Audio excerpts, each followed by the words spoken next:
وسلم وزد وعلم وانعم وتفضل وبارك.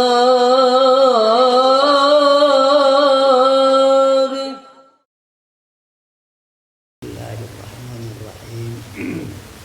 Al-Fatihah wa ila hadratin Nabiyil Mustafa Rasulullah sallallahu alaihi wasallam.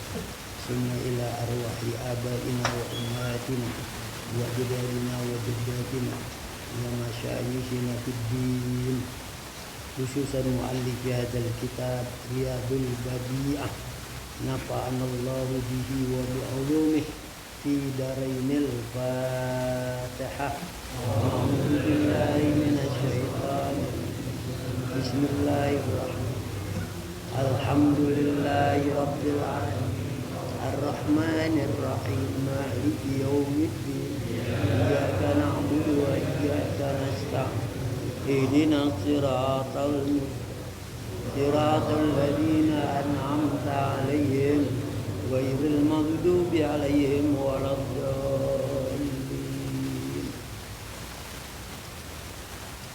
Bismillahirrahmanirrahim. Alhamdulillahi rabbil alamin.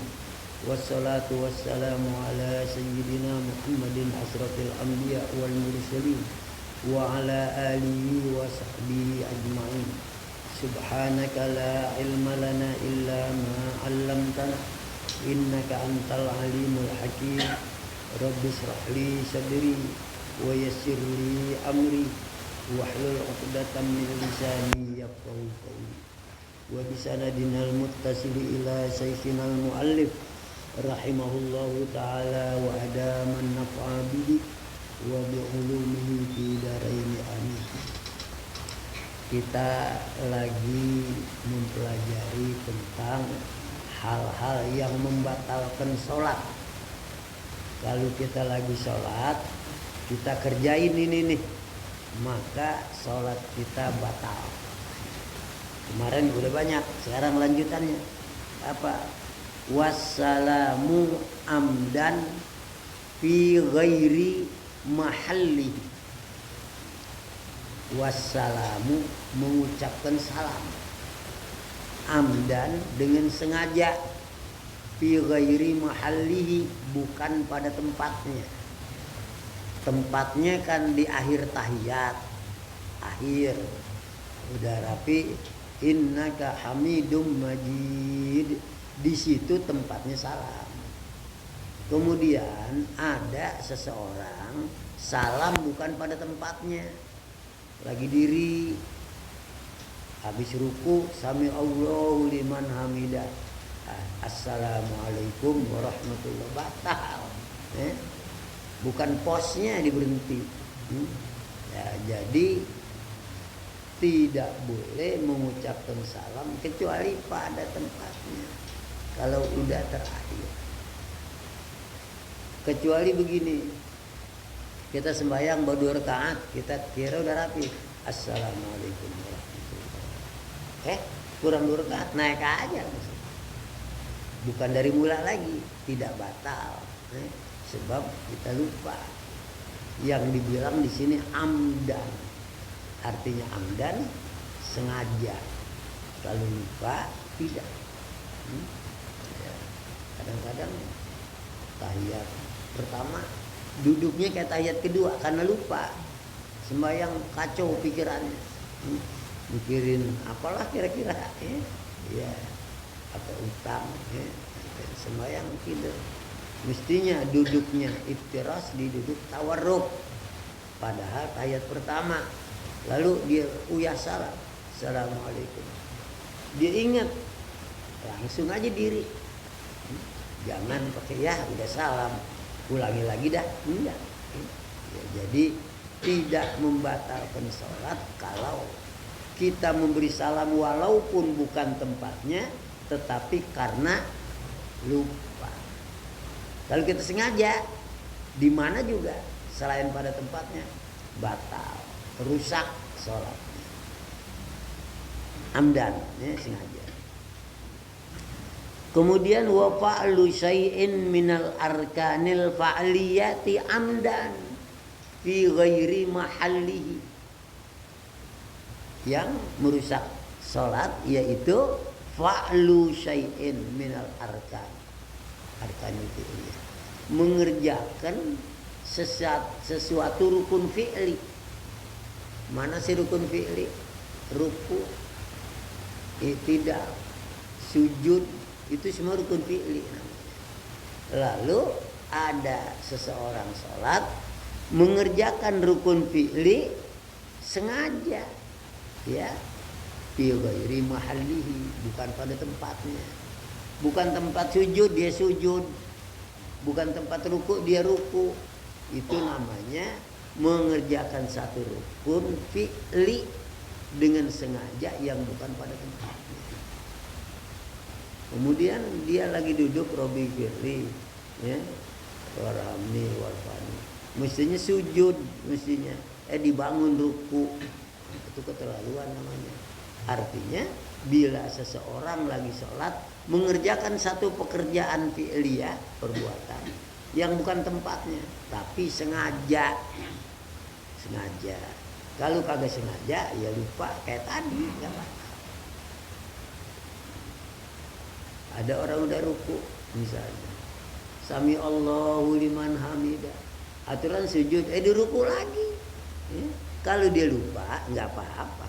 Kalau dia bilang saya pengen ruku 2, ada nggak sembahyang yang 1 rakaat rukunya 2? Ya adalah sembahyang gerhana. Gerhana kan kayak gitu, ya? Nah, Fatihah waladolin, amin, kuliah wala kuliah lakum dinukum, dan ruku subhanallahil azim wa bihamdihi azim, bangun sedekap lagi, Fatihah lagi, ya, Fatihah lagi, surah lagi, ruku lagi. Nah, jadi 1 rakaat 2 ruku di dalam sholat khusyuk atau khusyuk, gerhana matahari atau gerhana bulan. Di sini belum pernah jauh. Kalau di masjid saya setiap ada gerhana pengumuman dari pemerintah, kita umumin di masjid langsung. Bapak, Ibu, ada gerhana terjadinya jam sekian, ntar kita lakukan. Oh, penuh masjid. Penuh masjid. Memang sebelum dikerjakan kita jelaskan dulu niatnya, caranya, ya kaifiatnya. Itu sholat gerhana pakai khutbah, ya, khutbahnya kayak Jumat gitu, dua kali juga. Tetapi persyaratannya sebetulnya tidak sama dengan rukun Jumat, ya. Tapi orang melakukannya selalu disamai. Idul Fitri, Idul Adha sebetulnya nggak sama. Kalau rukun Jumat ada 5 kan. Pertama hamdalah, alhamdulillah. Yang kedua usiat dengan takwa, usikum ibadallah wa nafsi bitaqwallah. Yang ketiga ayat Al-Quran, ayat Al-Quran. 4 selawat. Kelima doa Allah maghfir lil mu'minina wal mu'minat. Kalau misalnya Idul Adha enggak begitu, tapi orang-orang ngerjain begitu, bagus. Misalnya dia bilang bangun, assalamualaikum warahmatullahi wabarakatuh, saudara-saudara sekalian, enggak apa-apa. Dan khutbah Jumat mesti 2, Idul Adha boleh 1 aja. Yang ke-1, yang keduanya udah nggak ngerjain. Itu aturan hukumnya, ya. Tapi kalau orang pada kerjain 2 kayak Jumat, ya bagus. Andai kata dia kerjain kagak kayak Jumat, asal. Dan yang kedua, yang orang sering salah, ada yang namanya bilang, ya, isma'u apa lagi, wa ansitu apa lagi, wa may yatakallam faqad lago.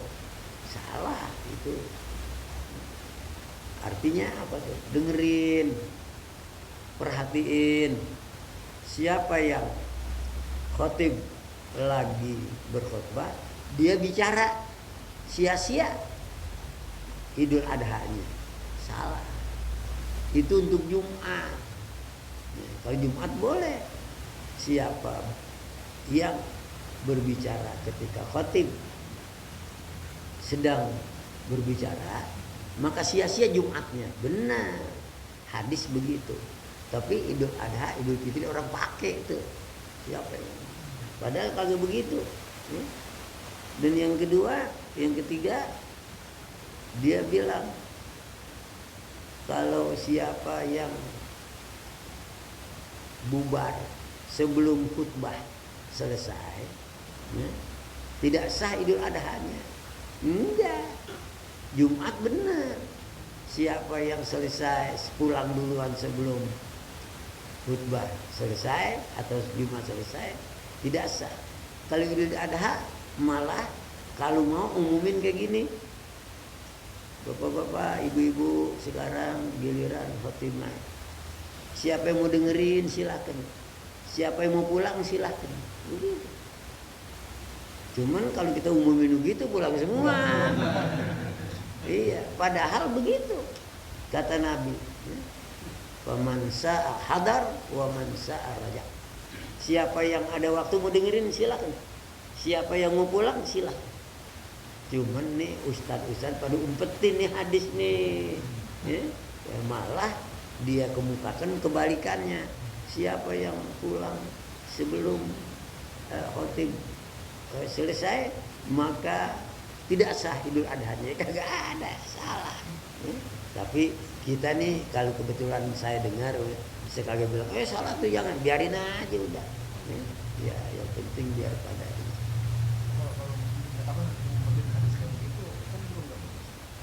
bukan ngumpetin orang. Kalau orang tanya kita umpetin boleh. Ini kan orang kagak tanya, kita ogah terangin. Sebab apa? Kalau kita terangin mafsadat, membuat rusak tatanan sholat yang mestinya bagusnya dengerin sampai rapi, karena ada hadis yang begini, wah mantep ini dikata gitu, pulang aja udah. Sedangkan majuin ke depanan barisannya, banyak kesianan tuh di belakang. Ya, gitu. Jadi apa? Kagak diumumin aja. Ngumuminnya kayak gitu tadi, ibu-ibu jangan bubar dulu ya sebelum khatib selesai. Ya, khatib baru ngomong yang pertama, keduanya nggak ada bubar. Itu bilanginnya padahal suruh dengerin. Apalagi dikasih angin. Dikasih angin. Ibu-ibu, menurut hadis kalau khutbah Idul Adha lagi dibacain, ibu mau dengerin boleh, mau pulang boleh juga. Ya pilih pulang. Kesianan khotibnya sendiri dan gak ada yang dengerin. Nah, makanya untuk maslahat jangan disampaikan. Dan ada hadis-hadis yang ketika Nabi bilang begini, semua umat Islam, umatku bakal masuk surga. Sahabat ngotot, semua ya Rasul? Iya, semua. Wa in zana wa in saraka. Kalau dia tukang zina, dia pencuri, Nabi bilang walaupun wa in zana wa in saraka. Walaupun dia zina, walaupun dia mencuri, tetap masuk surga. Loh, kalau ini disampaikan, yang salah paham nih, tuh lihat, ulama aja yang larang tuh, Nabi aja suruh zina boleh. Pengertiannya kayak apa? Pengertiannya memang setiap umat muslim akan masuk surga, tetapi kalau dosanya kesalahan banyak, masuk neraka dulu. Lalu kata Nabi, la yabqa fin nari man kana fi qalbihi misqalu dzarratin minal iman. Kagak bakalan kekal di dalam neraka kalau seseorang di dalam hatinya sebutir biji sawi dari iman.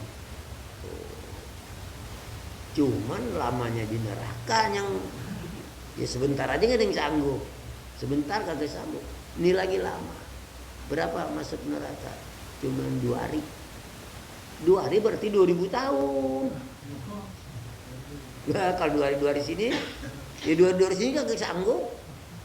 Ya, yaumun inda rabbika ka alfi sanatin mimma ta'uddun. 1 hari di sisi Tuhanmu 1000 tahun hari dunia. Oh, dia masuk neraka cuman seperempat hari. Seperempat hari berarti 250 tahun. Oh, dengar begitu, ya. Jangan Bapak mengambil hadis yang bunyinya, kalau orang beriman pasti masuk surga. Emang benar, nggak ada yang kagak bakal masuk surga. Semua bakal masuk surga. Cumanya ini yang berat banget. Iya, kan api neraka apa? Di surat apa? Wailul likulli humazatil lumaza alladzi jama'a malan wa adada yahsabu anna malahu akhlada. Kalla layumbadanna akan dilempar. Kalla layumbadanna fil khutamah. Mereka akan dilemparkan ke dalam neraka khutamah. Tuhan tanya, wa ma adraka mal khutamah? Kamu tahu enggak tuh neraka khutamah? Ya enggak ada yang tahu. Allah jawab, narullahil muqadah. Api Allah yang muqadah, yang menyala. Menyalanya itu seperti menyambar-nyambar. Ya, ya. Allati tattaliu alal afida. Sekali sundut di jempol kaki, lumernya itu badan ke ubun-ubun. Bayangin. Di sini kagak kejebak kaki doang yang sakit. Tapi bijingkat juga ya, kagak ada yang berani. Enggak ada yang berani. Apalagi api neraka yang Allah bilang narullahil muqadah allati tattali'u 'alal afidah innaha 'alaihim musadah fi amadin mumaddada. Fi amadin mumaddada, amad apa amad? Tiang mumaddada yang panjang. Jadi orang itu seperti kambing. Orang kalau dijaga sapi dipotong, direrodin, dibesina, orang begitu, dibakar bawah. Dipanggang kita, palanya, kakinya di atas, palanya ke bawah. Begitu cara disiksa. Ya. Jangan apa namanya, jangan coba-coba. Kali ada yang di sini bajingan, biarin, gue pengen masuk neraka. Mau ngapain? Nyari pengalaman. Ini pengalaman di neraka. Gila. Ya, jangan. Kita disuruh berdoa, Allahumma inna nas'aluka ridhoka wal jannah wa na'udzubika min sakatika wan nar. Kita berlindung di sini. Ada yang nyari pengalaman, ngaco aja. Macam-macam alasan orang-orang yang anggap enteng. Enak kalau masuk surga, banyak artis di sono. Ya emang di manggung, dia kan kesakitan di sana. Alasannya gitu. Enak katanya kalau masuk neraka bareng-bareng artis. Dikira kali artis di sana manggung. Iya, diseksa. Iya. Jadi saya ulangi, memberi salam bukan pada tempatnya batal sholat, jadi sengaja. Dan menambah rukun fi'li ketika sholat yang bukan pada tempatnya juga dengan sengaja rusak sholatnya. Waridatu wal iyaz billah ta'ala. Waridah apa? Murtad, lagi sembahyang, pikirannya ngelamun, utang banyak, dagang apa, keluar dari Islam dah, langsung batal sholat. Ridha keluar ya karena emosi. Kan kata Nabi, kadal fakru ayyakuna kufra. Kadang-kadang dengan kepikiran itu membawa orang kepada kekufuran. Makanya jangan suka diinget-ingetin. Yang susah ingetnya yang enak-enak. Ingetin yang susah kan kayak gitu. Saya lahir saudara bertujuh, yang lain semua sehat-sehat, saya doang bengek. Itu nantinya setan demen bener itu, membisik-bisikin. Memang benar, saudara lu di motor, lu sepeda lu kagak kuat.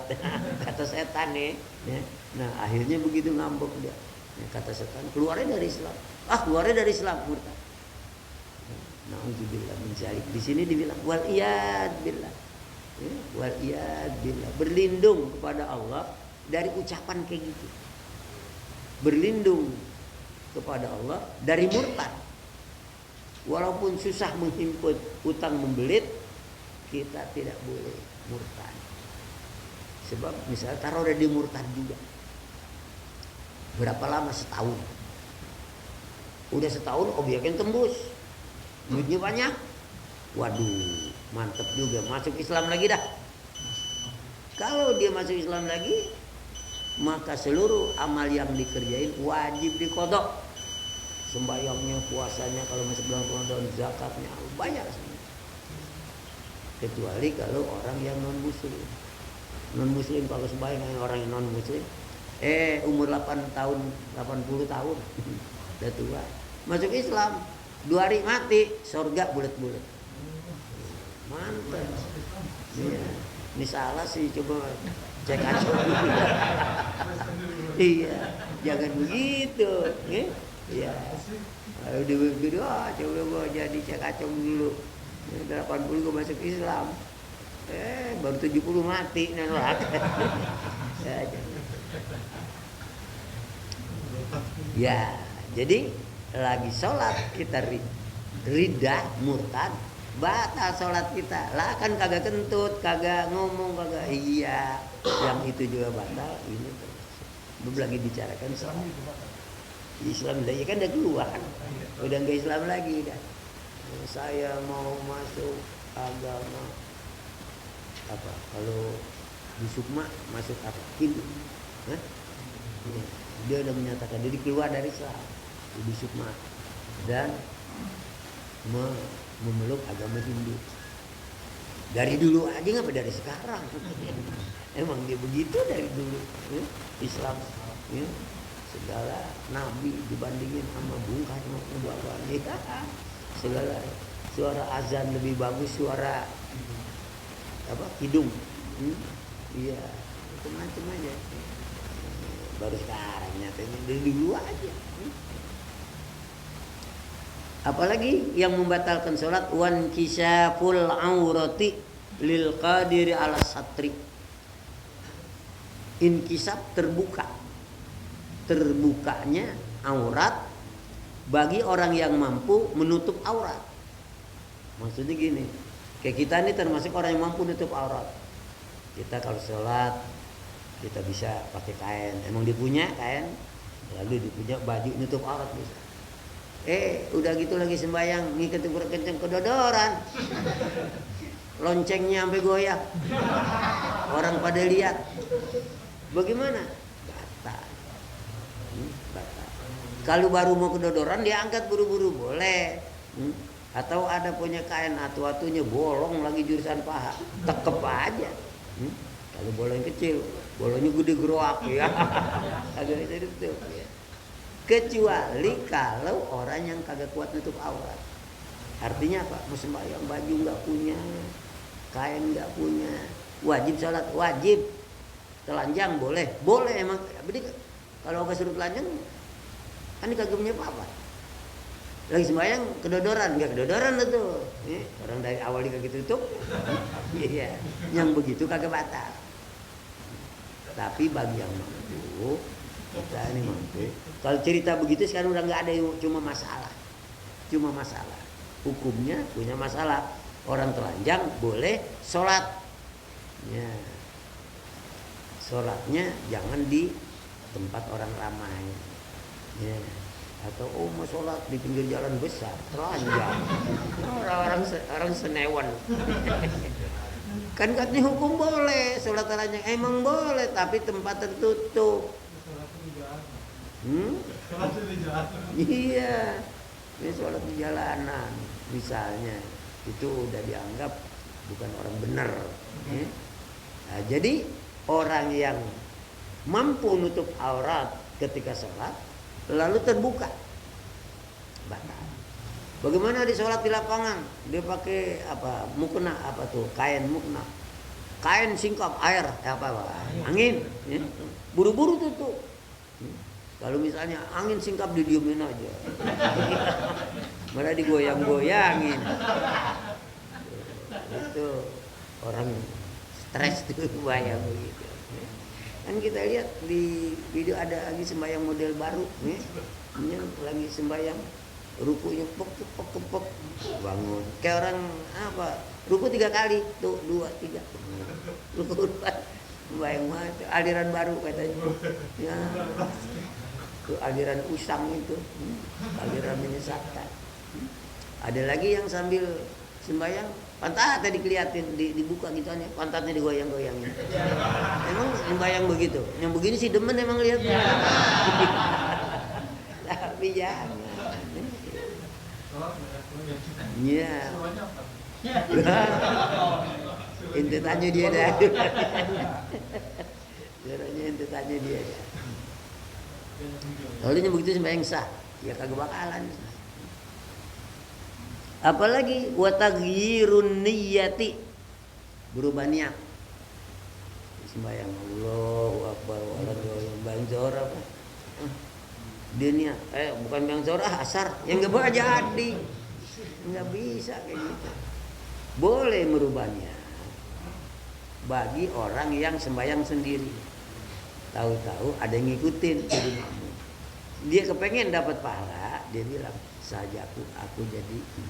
Padahal kan awalnya nggak nyebut, nih, karena ada itu supaya dapat pahala 27. Andai kata imam kagak niat kayak gitu, sembahyang imam sah, makmum juga sah, cuma pahalanya beda.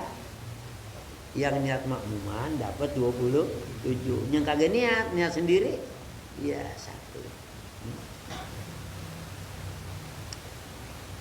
Kita terus apalagi wa tahawulu anil qiblah bisodar amdan, berpaling dari kiblat dengan dada sengaja. Bahkan kau mengatakan walaupun kagak sengaja batal. Misalnya gini, kita sembahyang Allahu Akbar di atas balik, baliknya rubuh. Kita apa?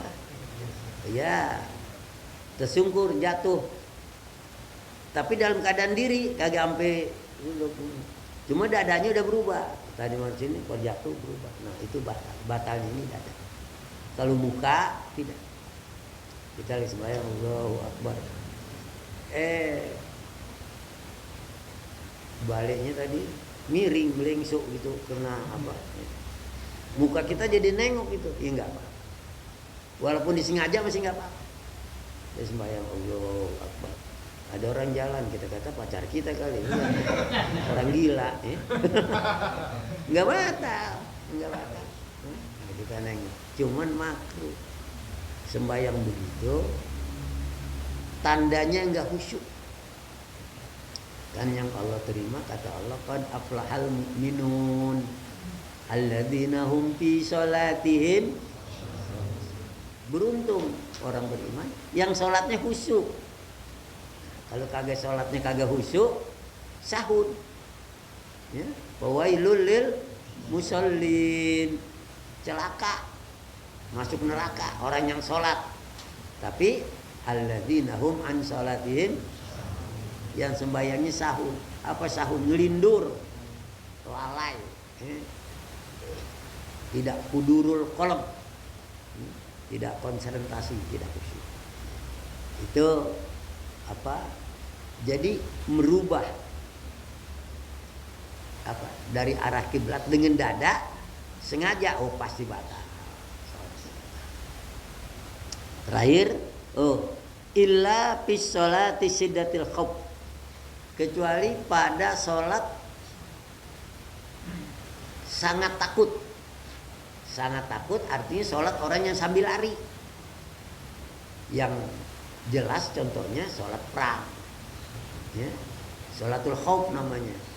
Sholatul khauf Dia pertama takbirnya harus madhab kiblat yang pertama. Allahu Akbar. Ya ada musuh lari. Pas lari ada tempat musuh berhenti. Kita ruku. Nggak usah madhab kiblat dah. Ya begini nyari dulu. Mana gimana ini? Nah, yang begitu boleh. Artinya boleh seseorang sholat merubah kiblat kalau pada sholat khauf, ya. Atau di sini nafilatis safar, sholat sunnah pada bepergian.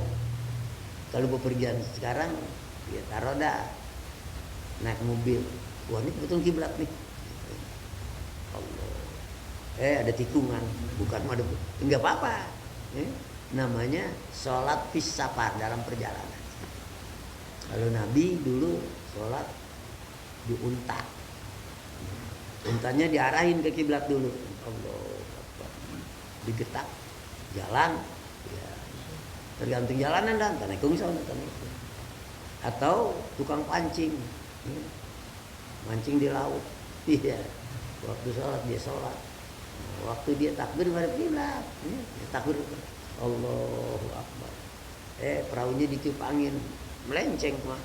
Jangan melenceng kita robah. Oh jangan, biarin aja. Kalau kita merubah itu kita membatal. Ini perahu ke sono, kita merubah ke sono. Dok sono lagi. Perahu ke sono, di sono. Ya enggak usah. Jadi itu sholat fis safar, ya, atau sholat di atas kendaraan boleh tidak menghadap kiblat. Asal awal takbirnya menghadap kiblat. Nah, ini kan banyak banget ilmu nih kita dapat nih gara-gara ngaji. Iya, banyak kagak ngaji kan kagak tahu. Nah, di sembahyang aja ngaji kagak, dibilang ngapain ngaji, yang penting bener ya, yang ngaji aja kagak bener. Lagi yang kagak ngaji. Nah, itu. Jadi beruntunglah orang yang ngaji. Biar sembahyangnya salah dimaafkan oleh Allah. Kemarin kita kagak tahu sembahyang, kedodoran kita biarin atau maaf. Sebab dalam belajar. Tapi yang kagak belajar kemudian salah sholatnya, 2 kali dosa. Dosa salah dalam sholat, dosa kagak menuntut ilmu. Jadi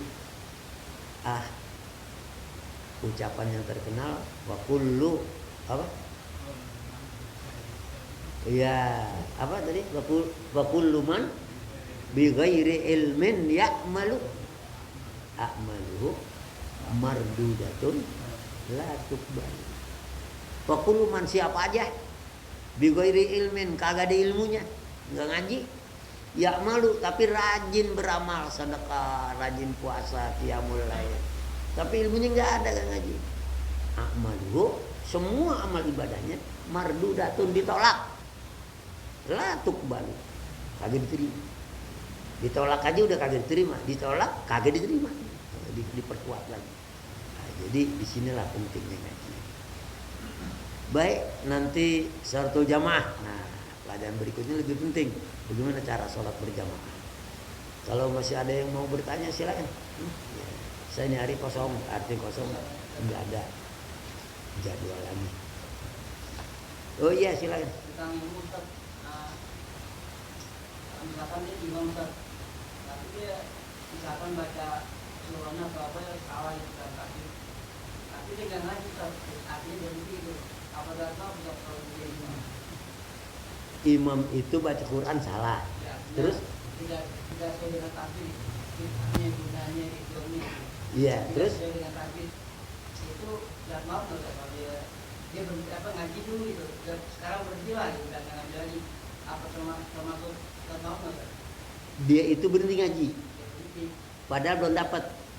Ya artinya masih salah bacanya. Masih banyak salah. Iya. Tetap dituntut untuk ngaji. Kesalahannya dimaafkan kalau dia ngaji. Kalau dia kagak ngaji lagi, sembahyangnya dosa. Kagak boleh jadi imam. Sembahyang sendiri aja belum tentu diterima. Sebab apa? Ya mesti fasih. Ya, syarat sholat itu fasih, makhrajul huruf, keluarnya huruf, kemudian tajwidnya mesti apa dalilnya itu?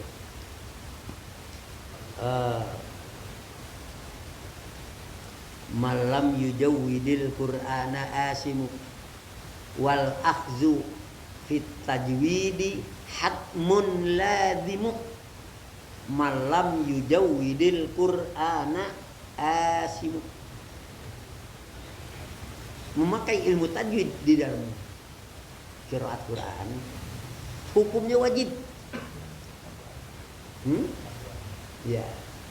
Kalau dia terus-menerus tidak memakai huruf tajwid, makhrajul huruf, tapi kagak belajar, asim. Apa asim?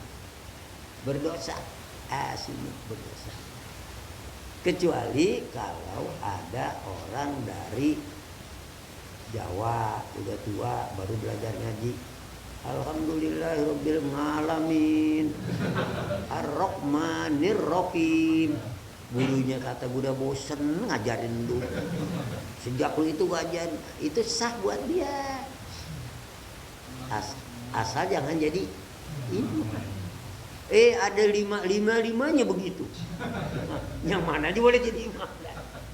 Sama juga ada orang di pilo. Yang pilo jangan jadi imam. Semusola pilo semua. Kalau ada, tapi kan kagak ada. Kalau ada kayak gitu, siapa jadi imam boleh dah. Dia pilo tunjuk deh ya sama. Nah, jadi kesimpulannya, orang yang tetap sholat sedangkan dia belum fasih Al-Qurannya wajib belajar. Selama dia masih belajar, Allah maafkan kesalahannya. Kalau dia udah berhenti belajar, kagak ada maaf lagi. Kecuali kalau memang sudah kaku atau orang yang kagak nggak jelas ngomongnya, kayak orang gagu ngomong, dia bayang bagaimana aja sah tuh. Jadi kagak baca Fatihah, ya orang begitu. Coba dengerin dasar, sering banget denger orang yang gagu. Allah apa dibilang dah? Wow. Kalau kita ada bukan bintang, deng. Rame jadinya. Tapi sah buatannya. Nah, jadi gitu, Pak Haji ya. Andai kata dia kagak belajar, kalau udah susah banget, ya udah mampu. Orang kata si rotel juga dah. Si rotel. Ya. Dulu ada ya jamaah saya ngajar di Aikasa. Dia katanya si guru katanya, itu saya nggak tahu. Dari jauh datang. Kalau wala ndolin. Gue jadi jauh banget larinya ndolin. Tapi udah berkali kan udah dibenerin kagak ya udah. Jangan juga dipaksakan benar. Ada lagi yang mau nanya apa kira-kira? Iya. Kita belajar ngaji nih. Kalau menurut guru kita tartilnya kurang. Tasbihnya tuh masih salah. Setelah kita belajar tapi kita masih belum bisa sempurna. Apakah kebiasaan kita setelah sholat baca Quran itu di stop atau gimana? Apa berhenti gitu karena kita ngajinya belum sempurna gitu. Nah biasanya kita baca kan habis sholat ngaji sendiri gitu. Kita apakah kita nunggu sempurna dulu atau tetap kita setelah sholat ngaji terus gitu dengan kemampuan kita sendiri? Iya bener. Sholat terus dengan kemampuan sendiri. Jangan tunggu nanti udah bisa. Udah lu berhenti aja sholat dah. Tinggal udah bisa lu baru sholat lagi. Enggak, ini pertanyaan saya ngajinya. Jadi saya ngaji nih. Kalau menurut guru saya tartilnya, tasbihnya tuh belum dapat. Nah, tapi saya habis sholat selalu ngaji gitu. Ngaji sendiri gitu.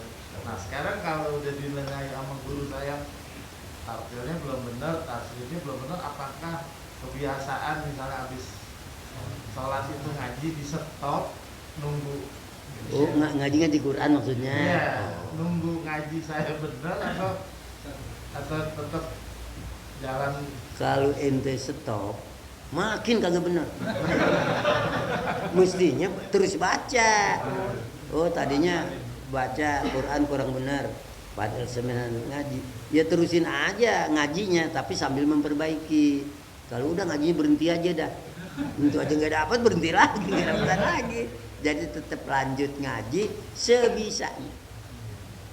Jadi gini, jangan disangka orang yang pintar ngaji pahalanya lebih bagus daripada orang yang baru ngaji. Orang yang baru ngaji pahalanya lebih banyak dari orang yang lancar. Nah, ini hadis ini jarang orang dengar. Sebab apa? Hadisnya saya lupa, tapi bukunya dan artinya insya Allah nggak bakal salah. Orang yang baru ngaji pahalanya double, lebih banyak ketimbang orang yang udah pintar. Misalnya apa? Kalau orang yang udah pintar dibaca wal laili apa? Wadduha wal laili iza saja, dapat pahala kali 1 urut 10. Kalau yang baru belajar wal laili tuh udah 3 kali balik. Makanya kata Nabi banyakkan dia pahalanya. Kalau kita iza dapat pahala alif iza udah 3 kali balik, berapa 3 kali lipat pahalanya. Tapi ini dikhususkan bagi orang yang baru belajar. Sekarang udah bisa nih, udah bisa gue buat pahala banyak. Waduha dapat dosa. Sebab dia mempermainkan istihza namanya. Kalau yang baru belajar bukan dia istihza, emang begitu bisanya. Walaili iza saja. Itu benar akhirnya. Cuma berapa banyak pahalanya udah double. Ya. Kalau yang biasa wadduha walaili iza saja langsung kali 10 tuh. Berapa huruf? Nah, dia langsung dibalik-balik lagi. Ya, dibalik-balik bukan karena dia. Itu namanya dalam bahasa hadis wastaqta namanya. Wastaqta baca Quran. Itu di dalam Mukhtarul Ahadits juga ada banyak hadisnya gitu. Jadi awalnya juga kita menganggap bahwa orang yang baru belajar ya pahalanya lebih dikit. Kalau yang udah pinter, rupanya hadis berkata begitu. Sebab Allah menghitung setiap huruf yang disebut. Nah, nyebut waw aja 3 kali wa ya. Jadi dengan begitu jangan berhenti malah pahala kagak dapat, ya. Ngaji bikin salah. Nah, terusin aja. Nah, nanti kan kalau dia wadduha, nanti besok asal jadi bisa nggak begitu dah. Wadduha wal laili. Kan awalnya begitu dulu, ya. Jadi belajarlah untuk sampai. Ada yang nanya lagi? Ya.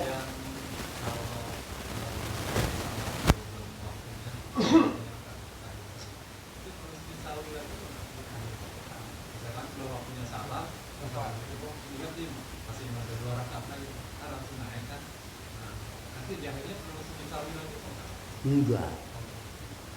Jadi kalau kita, tapi sujud sahwi juga boleh, disunahkan ya. Pernah iya, semua orang kalau yang tukang sholat pernah lah. Yang kagak pernah begitu kan yang kagak sholat. Jadi iya. Ya, cukup. Oh iya, silakan. Ini bahasa saya sudah dengar tuh salah satu kali kita tuh baca wadduha gimana?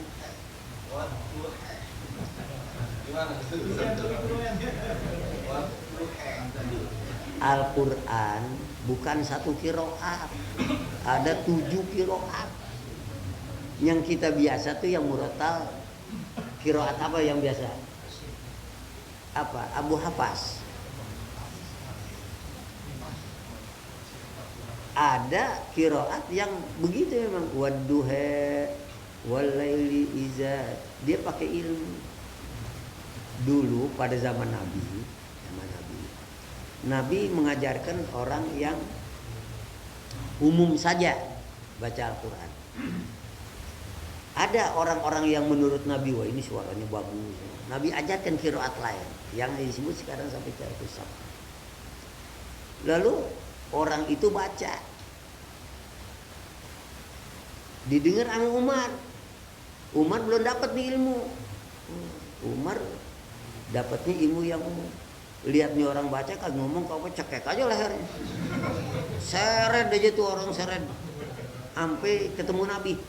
Ya Rasul, ini orang saya bunuh boleh nggak? Emang kenapa? Baca Qurannya main-main. Bagaimana orang itu diam aja, Nabinya ngajarin begitu.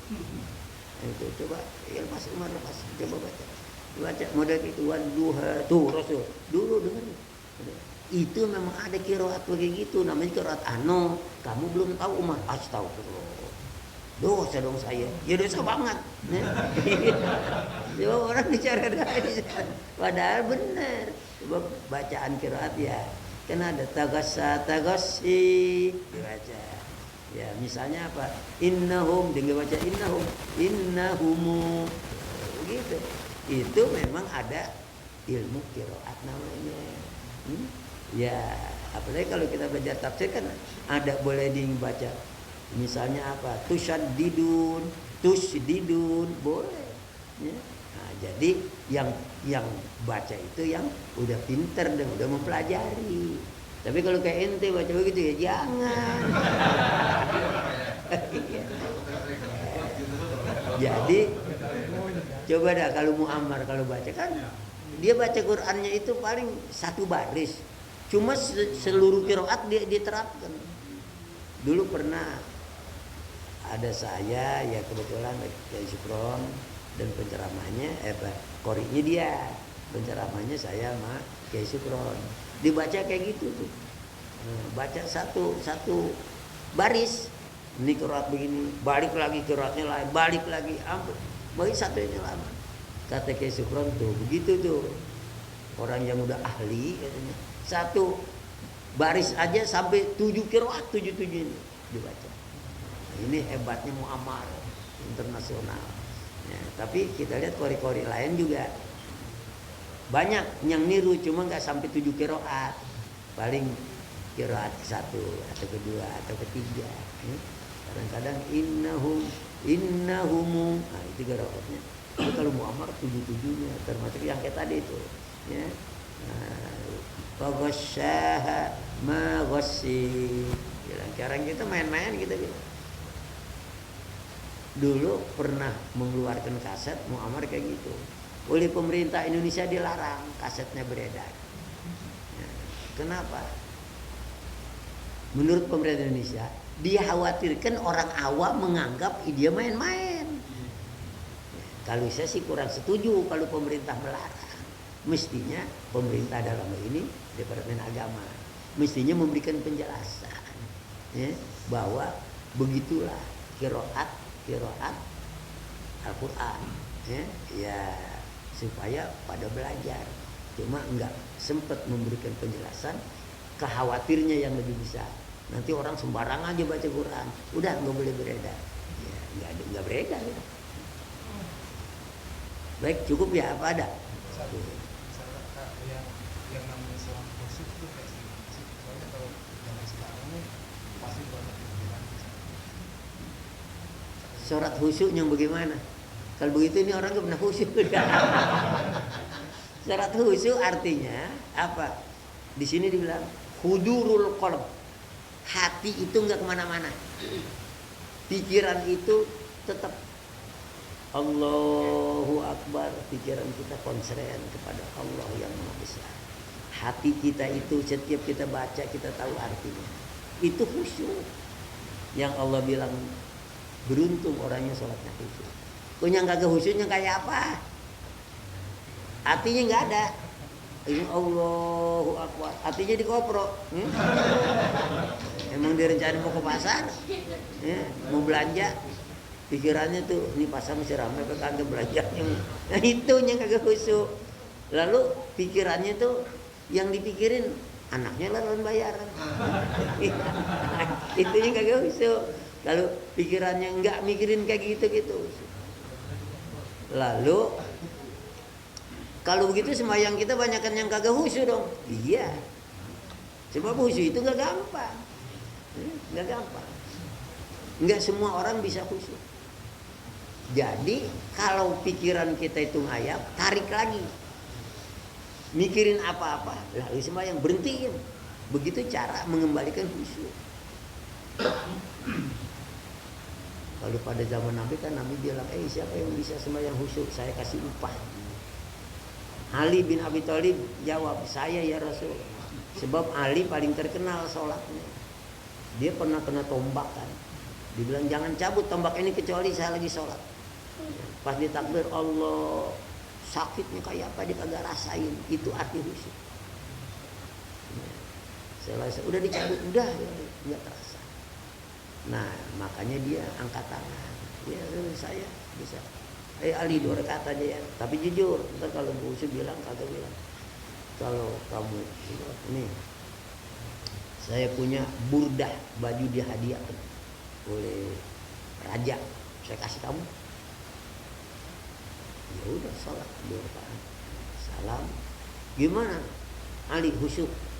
Separuh doang khusyuknya ya. Rakaat pertama dia khusyuk. Rakaat kedua pikirannya, waduh dapat baju dan ini dari mana? Ini kagak khusyuk. Nah, lihat, Ali aja kagak khusyuk, apalagi kita. Nah, jadi Allah memaklumi kalau kita asal jangan disengaja. Asal jangan disengaja. Malah kalau kita baca kitab Nasihat Diniyah, khusyuknya salafus soleh. Dia tanda orang khusyuk pertama kalau dia lagi sholat, orang di kiri kanannya dia kagak kenal. Allahu Akbar. Coba dah khusyuk gitu. Ada orang kita nggak tahu. Bapak kita lagi khusyuk. Itu tandanya khusyuk. Kalau orang Allah ada orang datang nengok, oh jam murid, ya kagak khusyuk. Ya. Keduanya dia bilang seorang khusyuk sholat burung darat nemprok di pala nggak berasa. Nggak terasa, saking apa ingatnya kepada Allah. Kalau kita kan kagak, lalarnya kita pentil. Ya, itu. Nah, bahkan dikatakan seorang ulama lagi sholat di kota Basra. Pas sholat yang masjid rubuh, getarannya sampai ke pasar Basra. Dia aja kagak tahu. Sembahyang apa tuh tiang rubuh, dia kagak tahu kan khusyuk. Nah itu ukuran khusyuknya kayak gitu. Makanya ya kita emang jangan terlalu sombong dah jadi orang benar. Kayaknya orang salah semua. Mayangnya masih begitu bagus. Ya. Cukup dulu ya. Ya. Al-Fatihah.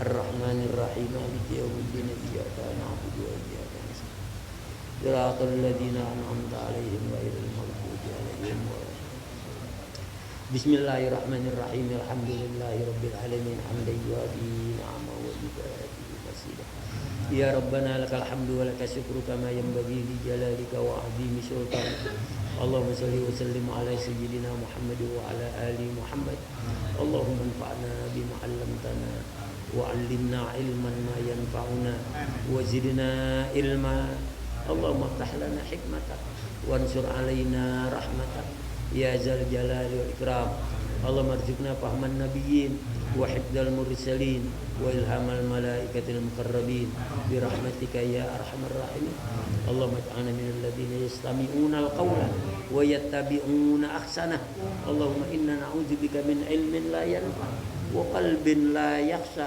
ونفس لا تشبع ودعوة لا تسمع ربنا تقبل منا إنك أنت السميع العليم وتب علينا إنك أنت التواب الرحيم ربنا آتنا في الدنيا حسنة وفي الآخرة حسنة وقنا عذاب النار وصلى الله على سيدنا محمد وآله وصحبه وسلم والحمد لله. Angkat